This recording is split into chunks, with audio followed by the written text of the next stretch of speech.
me explain something. When I go through my warm-up routine for a tournament, let's say this week at the American Express Championship, I will start off with my sand wedge, then I'll progress to my 8-iron, my 4-iron, 3-wood driver, and I'll go back to my 8-iron, hit a couple 60s, and then I will hit whatever I'm going to hit on the first tee. Whether it's a 2-iron, 3-wood, or driver, whatever it is, I'll try and rehearse what I'm going to do on the first tee. And if from all the way to the point where I'm pulling the club out of the bag, go through my whole routine. If I hit a poor shot, I do it again. So when I get to the first tee, I can always say to myself, well, I just did it about 15 minutes ago. I know I can go ahead and hit this shot right down the pipe. I got my 8-iron here after I hit a couple sand wedges. My 8-iron, I normally hit about 158 yards.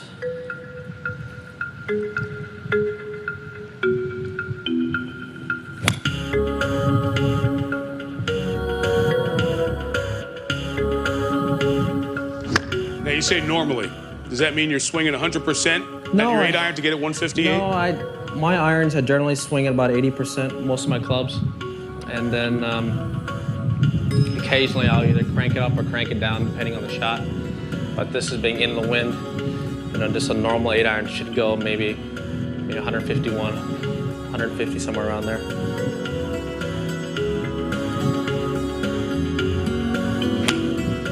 I believe what makes Tiger so good is just his trust in himself.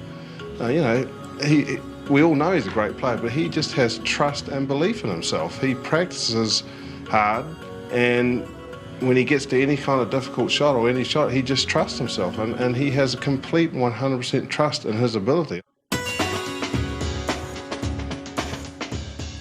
Back in '97, I made a concerted effort after I'd watched my swing at Augusta. Even though I'd played well, I didn't like the way it really looked. It was a kind of cross the line shut, and I was swinging all out in order to try and keep up with the club and get it square. So I decided to work on my swing, dial it back, and really gain some control over my game, because day in and day out, I didn't really have a whole lot of control, honestly. Tiger is a very anal person who likes to be in control, and if he doesn't feel he's in control, I think that makes him antsy. And so when he decided to change his swing, I think he took it upon himself. It was a big challenge for him to prove to himself and to others that he could take it to the next level, to a higher level, and I think the results speak for themselves. I'll go back to my old swing for you. I'll show you the difference. That right there is the reason why I couldn't really control a golf shot. I mean, I could hit it over here, I could hit it over there, and I couldn't be precise. And I watched a lot of the guys on tour play, and I found that everyone had perfect distance control. And my buddy, Mark O'Meara, I've played with so many rounds of golf, and he just always seemed to be around pin high. And he said, the key to golf is always being pin high. If you're a pin high on each and every shot, you're not going to be too far off. And I took that to heart, and I've tried to work on that. And even to this day, when I'm swinging well, I'll be walking on the green. I'd tell Stevie, "Hey, pin high, baby." So that's one of my big things, is always trying to hit that number that I'm always trying to hit, whatever it may be. You saw my natural shot is primarily a little draw. When I'm swinging well, it's about a 1 or 2 yard draw. I'll hit a nice little hook for you. I'll start the ball with these people here on the right. The media? Hey, I'm a trained pro. Hey, don't aim for the media. Not for them. Why not? All right. I'll start the ball at this big tree over here, right of the Jumbotron, and I'll hook it over to the 150-yard sign with an 8-iron. It's very simple. All you have to do is just close the club face, hit as hard as you can, and really release the heck out of it.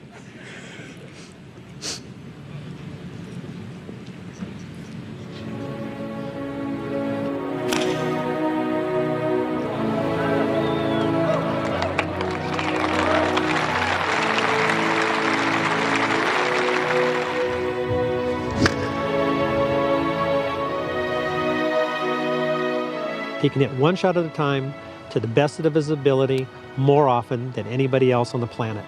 And there might be other guys that get the ball farther than him or straighter him and maybe even have more shots than he has. But he hits every shot to the best of his ability more often than everyone else. And that results in lower scores and a lot of trophies.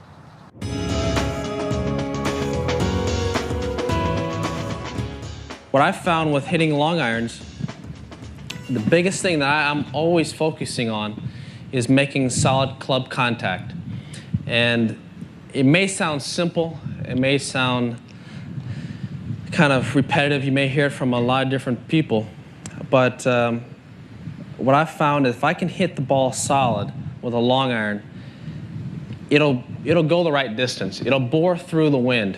And a lot of times when I'm swinging poorly, I'll get away from mechanics and I'll just focus on just hit the ball solid for a while. Just go ahead and just make solid club contact and we'll just kind of figure it out from there. My forehand usually goes about 212 yards. As you can see, most of my shots here are drawing. If I want to hit a fade, one of the things that I will do is that in order to hit a draw or fade, I'll try and keep it very simple. I'll try and keep the club face point at the target and line up my body to wherever I want the ball to start out at and swing my body along, swing my club along that path and let the club head do the work for me. So let's say if I want to hit a fade, I'll line up on the 200 with my face, line up left with my body, let's say at the Jumbotron. I know. And then swing along my body line, let the club face cut the ball for me.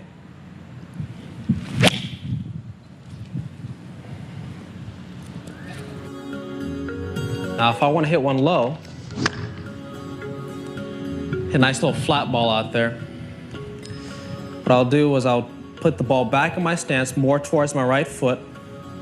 I'll scoot in a little bit closer to the ball. That allows me to feel as if I'm more on top of the ball and I can cover it more with my right shoulder, kind of squeeze it and hit it flat. What I also try and do is try and feel the emblem on my glove goes at the target as long as I can keep it going there.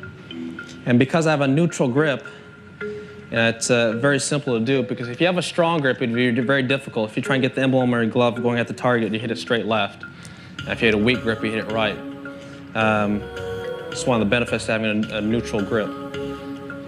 So I'll put it back in my stance, stand a little closer to the ball. Try and get the emblem of my glove going right at the target as long as possible.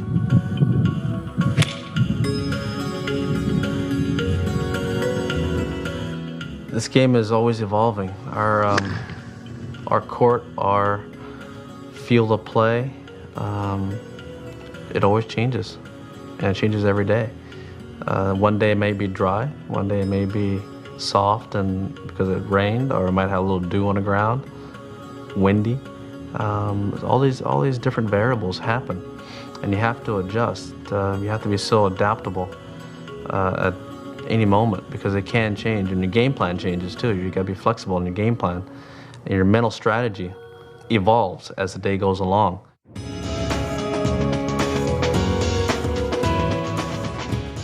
What kind of advice for bunker shots with an iron would you give players as amateurs try to improve their game? Well, I think it's very important to stay level. And as you dig in the bunker, try and get your stance more set, what you find is that you're obviously going to be a little bit lower than you normally are. And obviously I choke down because of that. I take one more club. And what I really try and feel on each and every fairway bunker shot, I really try and feel as if my chin never goes down on my downswing. I have a tendency to kind of squat. It's just one of my tendencies, one of my things that I fight. So I try and feel as if I stay tall throughout the entire shot, where I can go ahead and pick it right out of the sand with as little grain as possible moving. As I dig in, I'll choke down. I'll really try and feel as if my chin stays tall, stays very high.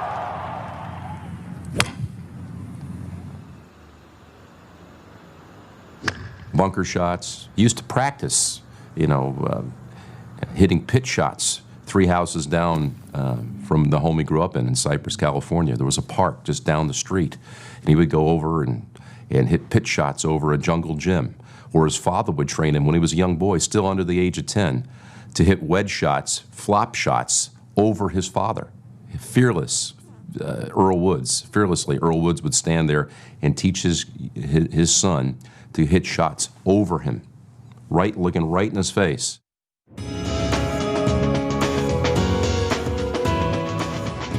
I'll hit a high one here for you. A nice high 8-iron.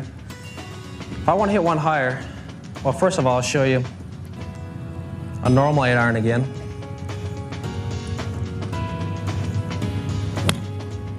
That's just my normal flight with an 8-iron. Now, if I want to hit one higher, what I do is I put the ball up in my stance, which is more towards my left toe, if not off my left toe. I drop my right foot back just a little bit, which puts my head further behind the ball. And I really try and feel as if the emblem on my glove, again, this time goes towards the sky. Points up towards the sky, not at the target, but up at the sky, which helped me get the ball in the air.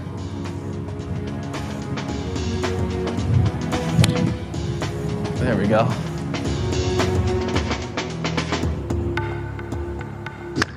First time I saw him hit was just amazing. I mean, this guy can hit, first of all, any shot you want to hit.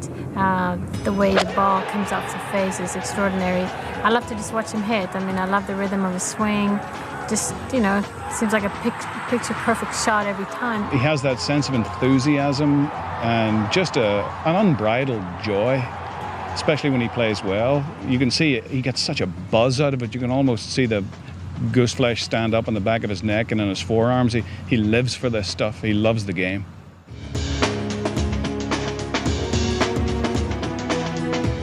Tiger's got a phenomenal short game, and you know he's worked very hard on that. And you know he relies on what he has to rely on, and uses his backup to do what he has to do to win. I have to say the routine is probably the most important thing in putting, or any golf shot, because you can kind of just focus on the routine and not necessarily the result. And my routine, as I said, a 36-degree walk around the hole. And as I step up into it, I've actually already got my ball lined up where I want it to start with the side stamp. I'll walk up to it. I'll take one look. I'll take 2 practice strokes, one. And as I start the downswing on the second practice stroke, I'll start looking up and get a feel of putting to the picture. I'll explain that in a little bit. Put the club behind the ball. One look, set my stance, 2 looks, and putt. There you go. My dad had a very creative way of explaining to a little child distance. I see people step off putts. 1, 2, 3, 4, 5. Okay, it's a 15-foot putt. I need a 15-foot stroke. I wouldn't have a clue what a 15-foot stroke is. But I do know this. My father taught me as a little boy, since he couldn't explain to a 3-year-old what the difference is, a mile or an inch, what he did was, every look I take from the ball is a picture. So I take the picture of that right there. 1. And my second look, I take another picture. Get up over the ball. I look, I take a last picture, and then all I do is think about is putting to the picture. And that really helps free up your mind.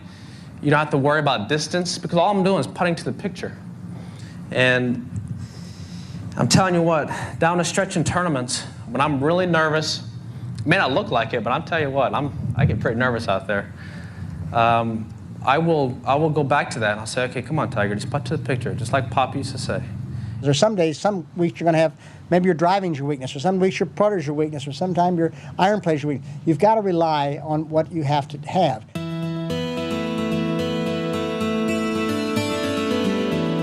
The driver. Yeah, what about it? The one people always want to talk about. I hit it short and straight, that's me. Are guys really hitting it farther than you now? Oh, yeah. I'm getting old. Pretty much. I'm not what I used to be. Well, how do you manage just to push it around, old man, to content with these young guys. No, but you know, the guys are working out now. The guys are getting stronger. All the young kids coming out now, you know, hit it a long ways, but they eventually start throttling back a little bit, but try and get more control. But a lot of the college kids hit it so much further than we do on tour. It's scary. They're all just pounding it, which, you know, I did, Davis Love did, Fred Couples did, we all did back in college, but on tour with the rough being as high and fairways narrower, you start throttling back to try and get the ball in play. So let me show you a nice normal drive here.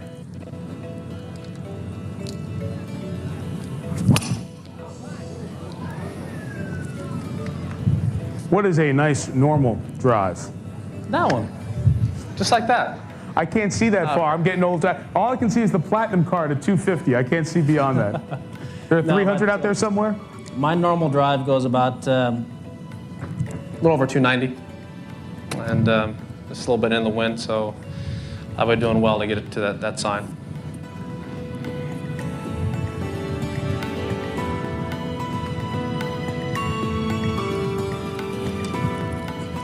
Sorry, bug.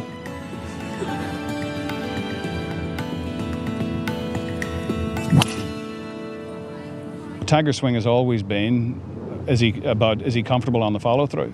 And when he's comfortable on the follow through, when he's upright and, you know, looking at the target, whatever, that's when he's going to play well. That's when he's going to win by 8 or 12. When you stop your swing, especially on the tee, whether it's a camera clicking or a noise or something else that distracts you? Yeah. Well, it's just like baseball. It's a check swing. Didn't like it, start again. It's a little harder to stop, though. Why? There's a little more momentum going. No. The torque of your body up here? Yeah, it's the same thing. Concept-wise, isn't it? It is. No, but I've always been able to do it, and I think that's from playing baseball. Sometimes it hurts. I stop it so late that it puts a lot of strain on my elbow and my shoulder. I'm stopping it so late and holding on so hard that sometimes it does hurt a little bit. Yeah, it's part of championship golf now, more so than ever before, are more distractions, because there are more people out there now. There are more cameras. You know, golf has become louder, and it's changed. It's evolved, and there are more distractions. So you have to understand that and accept that. Let me hit to a shot that I'll hit, you know, down the stretch in a tournament. If I'm trying to get a ball in play, I'll go to what I call like a little trap fade, a low fade. What I'll do is I'll scoot a little bit closer to the ball, maybe, you know, ½ an inch, ¾ of an inch, and I will actually try and hit the ball. I will try and do this, hit the ball a little bit on the heel. I was always taught by my old pros with the old persimmon drivers, hit the ball on the heel, it'll be a heel cut, it'll start out to the left and always cut back. And I've always tried to do that. Just get a little closer to the ball, put it on the heel, and just hit a nice little heel cut, a little low cut out there.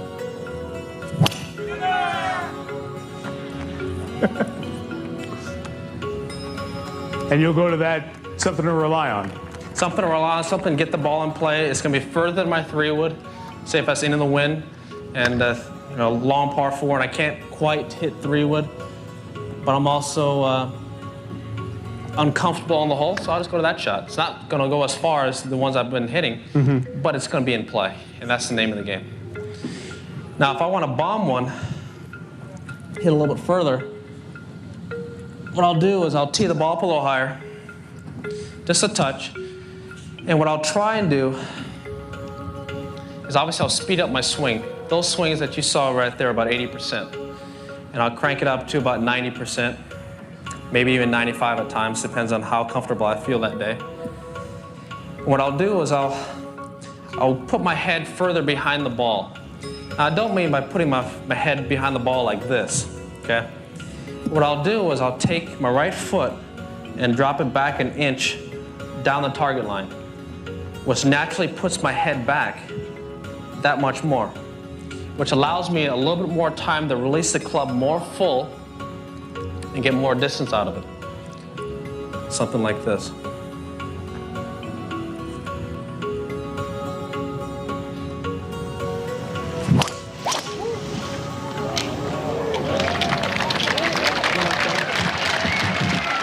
I think makes Tiger the best player in the world is his ability to stay in the present. He has this ability to hit one shot at a time with no future or no past, like I've never seen anybody do that. He can be distracted, but when it comes time to hit his next shot, he's 100% into that shot. And I really think that's what makes the difference. Well, I just take great pride in what I do, that's all. And I guess because I take great pride in what I do, I'm gonna give it everything I got.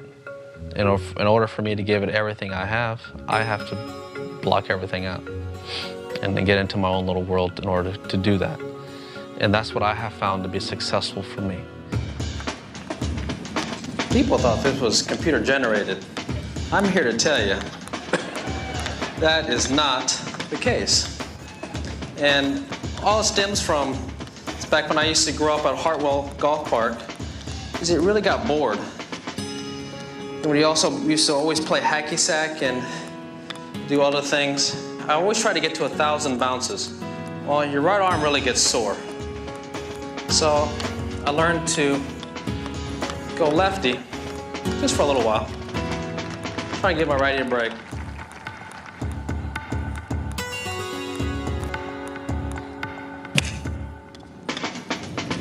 There we go. That better? There you go. You can't play the perfect game in golf. What you can do is you can beat it to a certain extent.